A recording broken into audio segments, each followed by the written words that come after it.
Salutare tuturor și bine ați venit pe Roșu Albastru TV la primul meu videoclip de acest fel.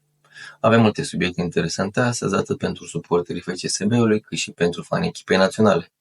În primul rând discutăm despre transferul oficial lui Denis Alibeg la FCSB, apoi trecem la situația lui Florinel Coman, care pare hotărât să plece din Qatar. În final discutăm și despre meciurile echipei naționale a României din preliminarele campionatului mondial cu Austria și cu Cipru. Rămâneți cu mine până la final. Este oficial, Denis Alibeg s-a întors la FCSB, bănuiesc că ați aflat deja. Transferul s-a concretizat în urmă cu câteva zile, iar atacantul a fost deja inclus de Mircea Lucescu pe lista convocărilor pentru meciurile din preliminare împotriva Austriei și Ciprului. Da, Alibeg vine într-un moment important, într-o echipă care are nevoie de un vârf experimentat, capabil să decidă meciuri. Dacă reușește acum să se adapteze rapid, să se țină departe de accidentări și de viața extrasportivă, eu zic că poate deveni o piesă esențială în atacul roșii-albaștilor. Este un transfer care aduce entuziasm, dar și așteptări mari. Eu mă bucur că a venit și îi urez mult succes. În paralel avem informații tot mai clare că Florinel Coman nu se mai înțelege bine la Argarafa, jucătorul și-a exprimat dorința de a pleca din Qatar, nemulțumit de stilul de joc și de viața de acolo. Există șanse reale să revină în România în această vară, iar FCSB ar putea fi o variantă de luat în calcul. Deși încă nu e nimic oficial, dorința jucătorului e clară, își caută o nouă echipă. O eventuală revenire în Liga 1 mai precis la FCSB, sper eu, iar l-ar putea aduce în prim plan și l-ar pune din nou pe radarul echipelor din campionate mai puternice. Momentan, Coman nu a fost convocat la echipa națională, întrucât a suferit o accidentare în Italia. Acum vă întreb, ați vrea să se întoarcă Coman la FCSB sau credeți că Denis politic ar fi o alegere mai bună?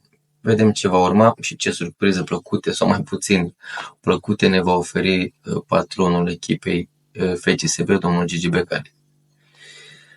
Echipa națională a României se pregătește pentru două meciuri extrem de importante în preliminarele campionatului mondial, cu Austria în deplasare și cu Cipru acasă pe arena națională, unde am înțeles că e sold out.